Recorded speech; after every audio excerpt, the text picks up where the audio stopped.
Virginia, you can start whenever you're ready. Okay.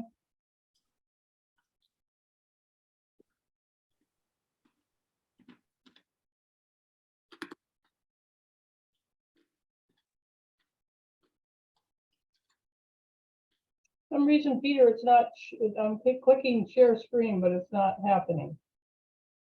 Have you made me host?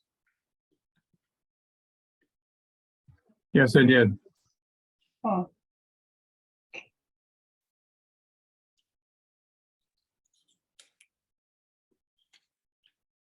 Hmm.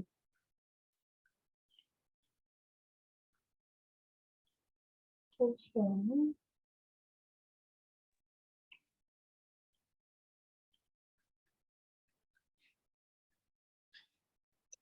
Shoot. I'm down at the bottom, I'm clicking share screen, and I'm getting a little pop-up that says only one participant can share at a time. What do you think that's about? Let's try this.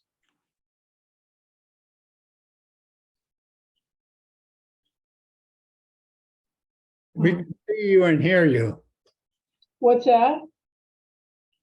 We can see you and hear you. But you can't see my PowerPoint.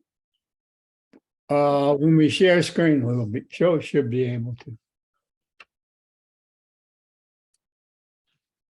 Oh, okay. You have to be made a host, right? Yeah. As soon as I made the host, I think I can share. You are host. Okay, let's try now. Darn.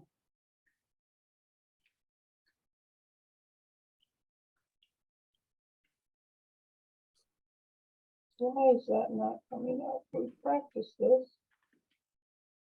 Peter, you have to enable participant screen sharing. Or maybe you have to, Virginia. It's disabled, Well, let's see. the bottom.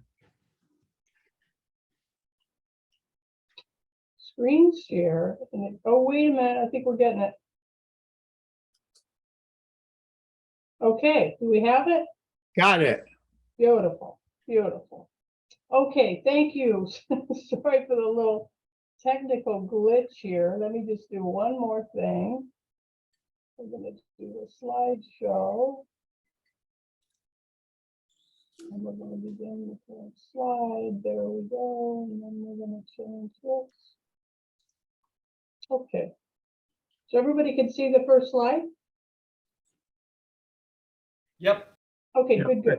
Thank you for your patience with me. My technical skills are not the greatest, but we're going to do the best we can here. I do have a PowerPoint that I'd like to give today, but first of all, I'd like to just introduce myself. My name is Virginia Rinker. My company is Residential Options for Seniors and the Elderly. And I've been in business for almost 10 years now. Driven by the needs of my own parents in their last days when I watched the difficulty. I'm one of 9 children, so we all were in this together, but it was trying to figure out, what was going to be best for them in their last days. And it was very, very confusing, and emotionally, we were all very distraught. So what it led to was my just realization that families really do need help in situations like this. They need to have an advocate. They need to have someone that can help them when they're dealing with situations with their parents as they age.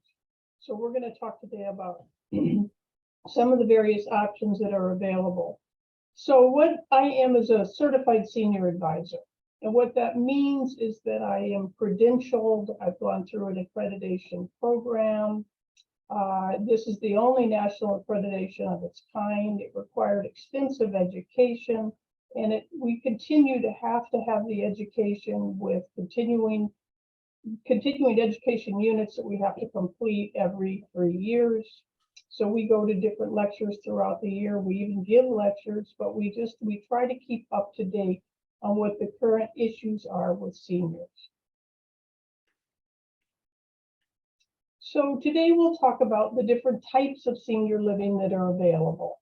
There's, of course, at-home care, and then there's care within communities, or not care, like independent living, or assisted, or memory, or continuing care retirement communities, or skilled nursing facilities. All of these would be options for senior care. Now, the desire of most of us is to remain in our own home. As long as we're able, we would like to stay right there.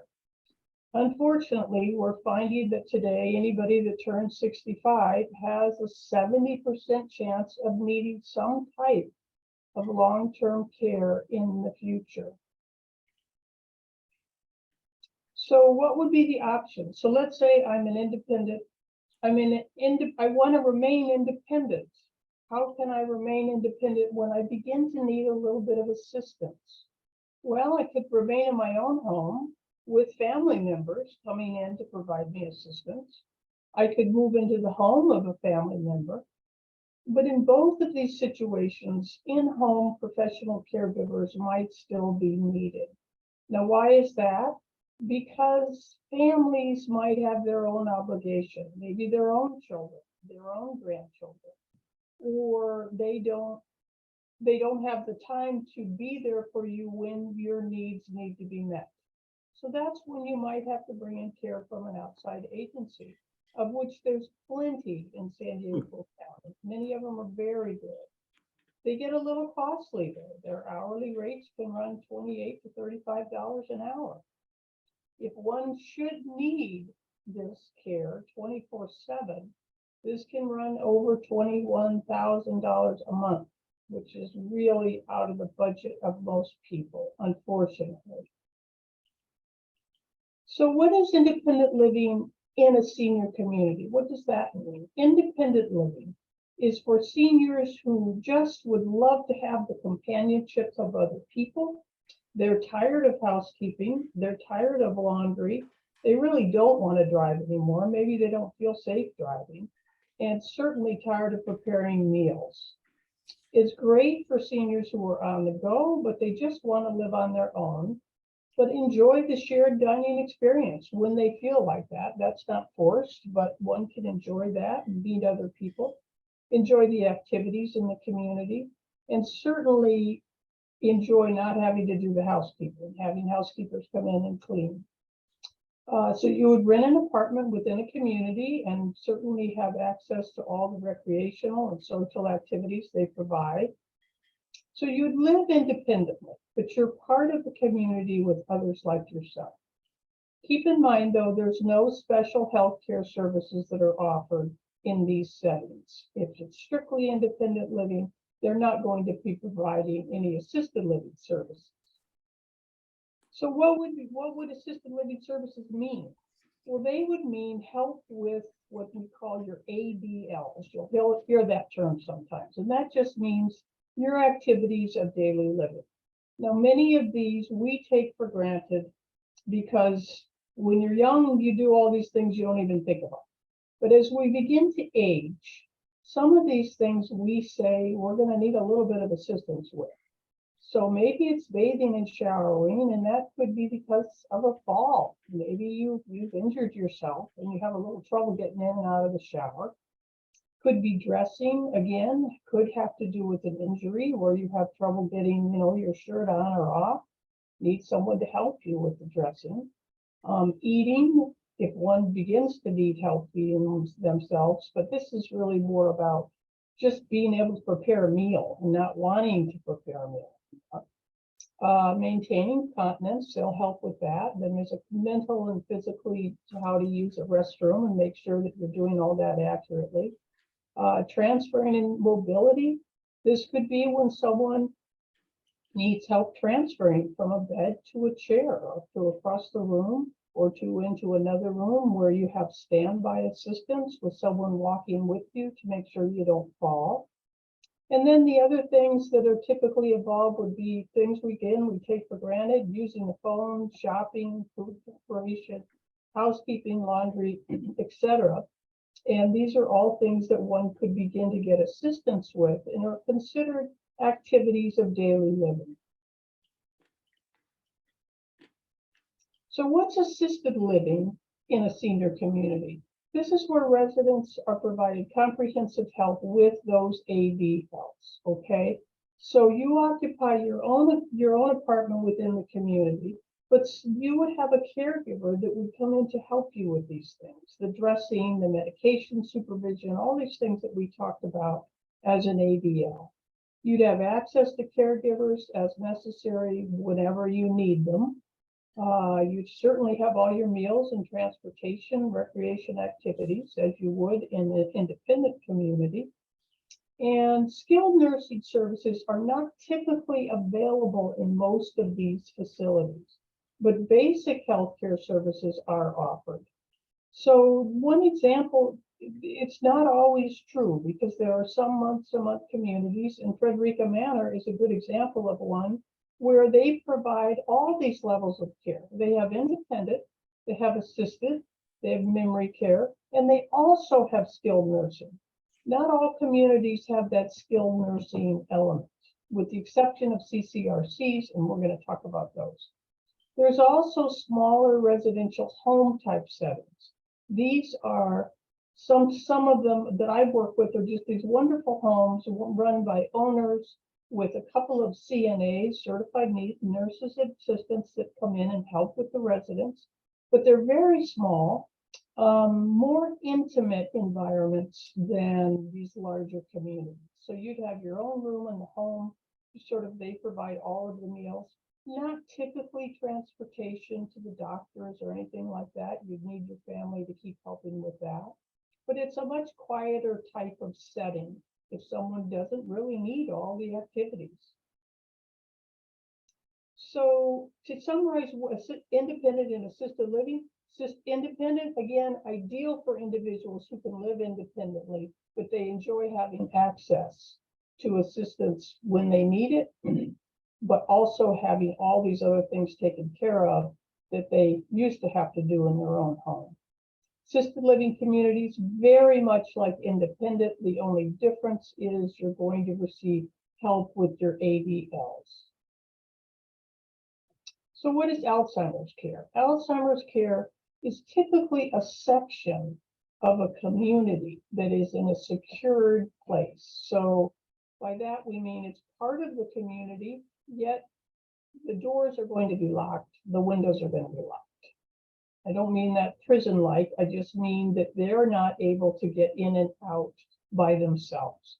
If you're a loved one and you're visiting your loved one in a memory care community, you would need a code, for instance, to get through the door over to see them. They certainly try to keep them engaged. They don't like people to stay in their rooms all day long. So constantly getting them out into the activities with other people. What's a continuing care retirement community? Now, this is a different model. Oftentimes they're called life plan communities for people that are 60 years of age or older. Most people get into these life plan communities when they are in their 60s. I mean, typically this is sort of a long-term plan. They provide all levels of care. So unlike a month-to-month community, CCRC provides independent, assisted, memory, and nursing care. So they definitely would take a resident all the way to the end of life. Now, most of the CCRCs do require a substantial entry fee, and this can be anywhere from $100,000 to over $1 million to be paid upon admission to the community, along with a monthly fee. So it's an expensive proposition, but they provide all the amenities of the senior living communities. They're lovely facilities. I always tell people to definitely try to seek legal or financial counsel before they sign a contract with a CCRC. And the reason here is because they all have different types of contracts. So if something were to happen to you, to what percentage of your estate actually is going to go back to your estate? What percentage do they get to keep? There's so many different sort of models of their contracts that it's just a good idea to get some advice before you sign into one. And here are some examples of some of the CCRCs in San Diego that, may ring a bell.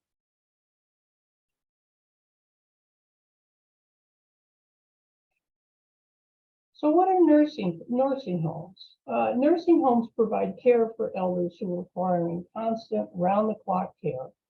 So this means you need medical care around the clock from a doctor or nurses. You would reside in a room, sometimes shared within the facility. You'd have all your housekeeping and your linen services, just like in an assisted living community. Some social recreational activities are offered. But Medicare will only cover up to 100 days of care in a nursing home. And this would be after you've spent 3 days in the hospital and you still need the care. Medicare, as a rule, does not cover nursing home long-term. Monthly costs for a nursing home long-term can run $9,000 a month and up. It's often used, or I've seen it used more likely to be used for rehab. So someone has a fall, they go to the hospital. From the hospital, they would typically go to a rehab or a SNF, skilled nursing facility, for a period of time after that hospitalization. And then they can return to their residence. So what are the pricing like for all these things? Well, independent living can range these days, and I have to say that it's gone up anywhere from $3,500 to $6,000 a month. Now, this is going to depend on the size of the room. Does the room have a view? How close is the room to the dining room? What part of San Diego County is it in? La Jolla, things could be a little bit more expensive. So all these are factors in what that the actual rent charge is going to be. Now, assisted living and Alzheimer's care pricing is certainly going to get more expensive because that's when we begin to need more care. So that can be anywhere from $45,000 to $8,000 a month. Again, providing all of the services of an independent facility, but you're going to be getting help with those ADLs, anything you need, bathing, dressing, transferring. Now, as your care needs increase over time, they're going to add to the cost. So one has to keep that in mind. They do typically a 6-month or annual evaluation of you and what are your needs. And if you begin to have more needs, then it's going to be a little more costly. Most of the larger communities charge a one-time non-refundable community fee. And this can range anywhere from $1,000 to $3,000. Lately, a lot of communities are charging actually equivalent to the first month's rent, but that's a one-time thing. Now, if one should decide, been there a month or two, that they don't like it and they want to move out, they will prorate back some of that community fee to you. A typical community has an annual increase of 3 to 5%. This year, that's even been a little bit higher in some communities. And the reason for that is they will say the cost of COVID, the loss of staff, the expense of the PPE that they had to provide to all of the residents and the staff. And some of them have gone a little higher, but I would say on average, you could expect 3 to 5% every year. There's a 60-day notice that's required if one should decide to move out of a month-to-month community. A CCRC, again, is a contract with different stipulations for moving out. So there's a big difference between a month-to-month community and the CCRC or life plan community. So this is just a chart that can be very, very helpful when you're maybe thinking about this and you want to evaluate if it's something that you could even afford. So you look at all your current expenses. What are you paying in for utilities and services, living expenses in general, and your maintenance and repairs? And then look at the cost of a senior living community, which you can usually get after you have toured and they've gotten a sense of what type of apartment you'd like. They can give you an idea of what this would cost. You could compare it to your current monthly expenses and see how you do. Keep in mind, though, when you do move in, you're still going to have your other monthly costs. your health insurance, your medical and your prescriptions, your cell phone. If you still drive, the cost of your automobile, gas, if you still travel, those kind of expenses you want to keep in mind that that's also going to be something you'll have to continue to cover.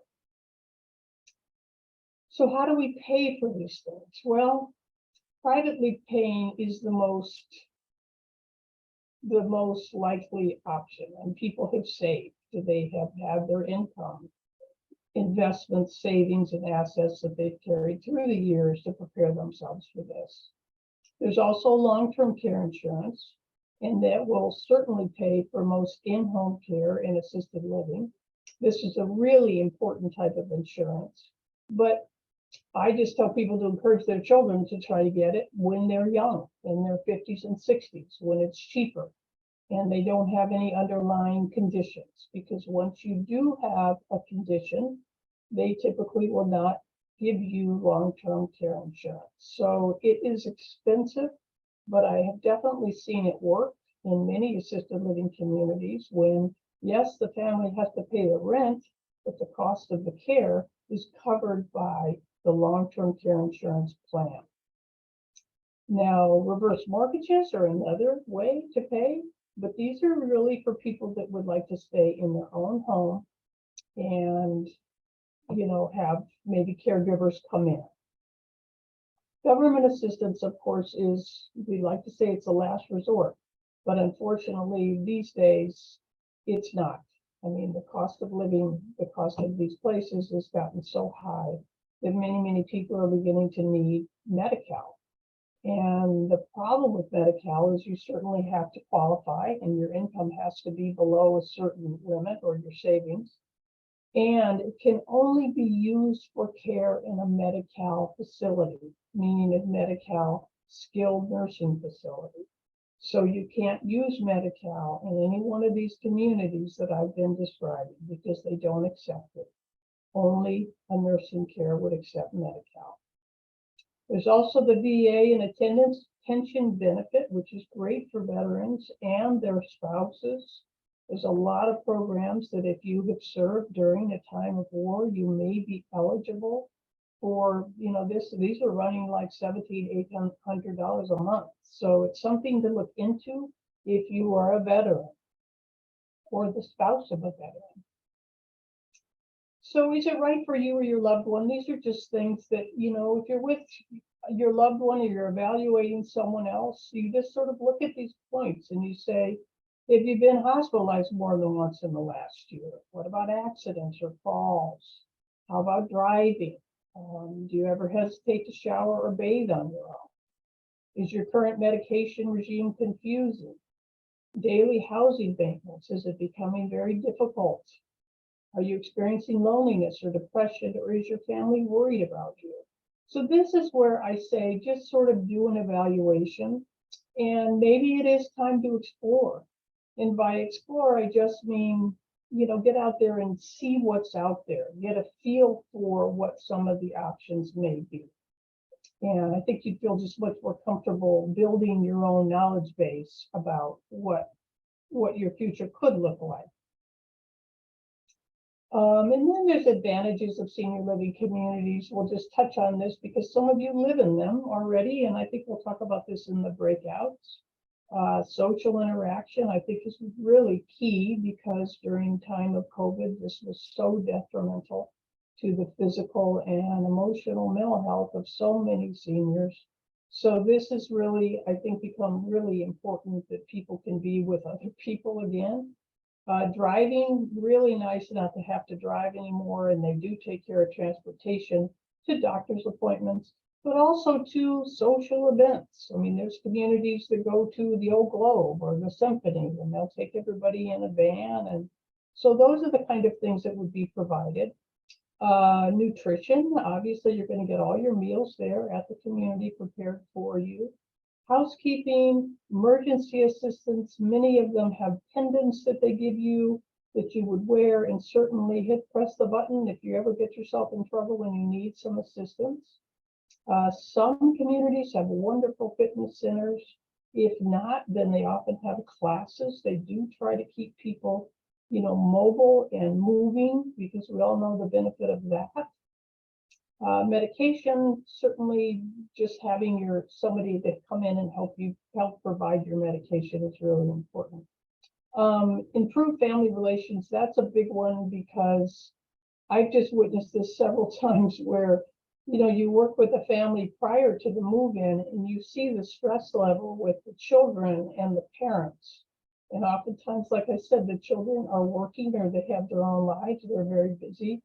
And the irritation level of just trying to manage all these things and getting upset with the parent. I mean, you didn't take your medication right, or I just noticed tension, and it's wonderful when you see the other end of it, when mom or dad has moved in, and then the family relationship becomes completely different. I mean, then the child is coming to just visit or go out to lunch. So it's just a different dynamic when you're not having to be the full-time caregiver. So these are just some tips for if you're, at that point with yourself or a loved one that you would talk about. What are some of the benefits of doing this? You try to focus on these benefits and what could be offered to you if you chose to explore.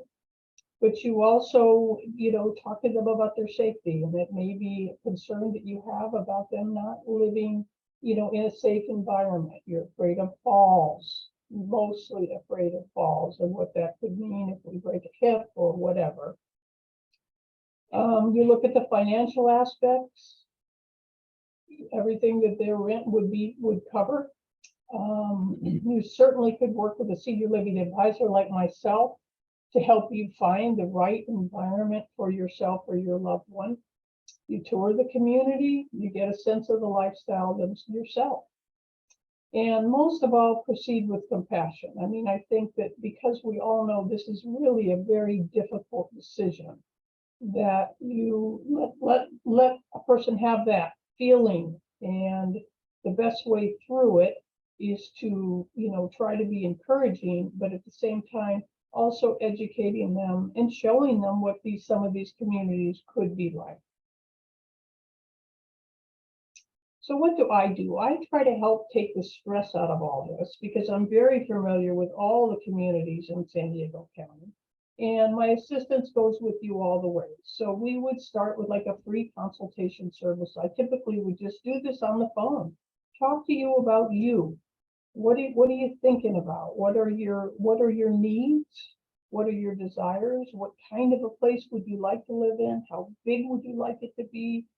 What is your budget? What can you afford? What geographic area of San Diego do you want to live in? And remember, I don't represent any one particular community. The way I'm paid is I'm compensated by whichever community you choose. So we'll look at lots of options. I'll give you lots of options. And if you decide to move into one of these communities, they will compensate me, because they appreciate that I have come to them with information about you and given them a really good candidate to live in their community. So again, we'll evaluate your needs based on your personal preferences. I'll give you an overview of each community, and I monitor all my communities on the Community Care Licensing Division website. If I see a lot of infractions that are concerning to me, I will certainly not be referring to that community until I am sure everything is cleared up. Again, I would escort you on personalized tours. I can sometimes help on the tour asking questions that you might not think to ask. Negotiate pricing. Sometimes I can get a little flexibility on that entry fee, that community fee. With a community, when we talk about $3,000, maybe I could say, oftentimes can work with them on, could we bring that down or just eliminate it altogether? I help with all the medical paperwork. You're going to need a physician's report and a TB test for any community you'd like to go to. And then help with these referrals. I have a huge network of referrals for the VA benefit, for senior realtors, for long-term care. Great referrals for these moving companies that really step in and do everything for you, and they're just wonderful. But the only caveat is in order for my business to work, I do need to be the person who makes the first contact with the community on your behalf. This is very confusing, but there are national websites that have monopolies on small mom and pop businesses like me. And A Place for Mom would be one of those. And most people, they get on the internet and they look up assisted living. And these are the big places that are going to pop up. And once you sign with them, they literally own your name and will send your name to all these communities, and then your phone will start ringing. So I just ask you to be a little bit careful because some of these big agencies are not even familiar with the communities. They haven't come in and out every day like I do. So it's just a bit of caution about that. So these are just tips for older adults to stay happy and healthy. And I think all of them, everybody here that I seem to be in this group, practice each and every one of them. And I'm sure you have many more that you could add as well. So if all else fails on any senior living, you could just do this. I changed my mind. I do want to be a burden. So there you go. Thank you very much. I'm going to stop sharing and turn it back over. Okay. Can I just pop in here just for a second? Virginia, the prices that you mentioned, and maybe you'll come back to this, were, I assume, for one person versus two people. And That's right. And if it's only for one person, what percentage more can we expect for the second person if there's a couple? That's an excellent question. And it varies by community, but minimum $1,000 for your second person. But again, that's going to vary. Each community sort of has their own second person fee. Okay, thank you. Mhm.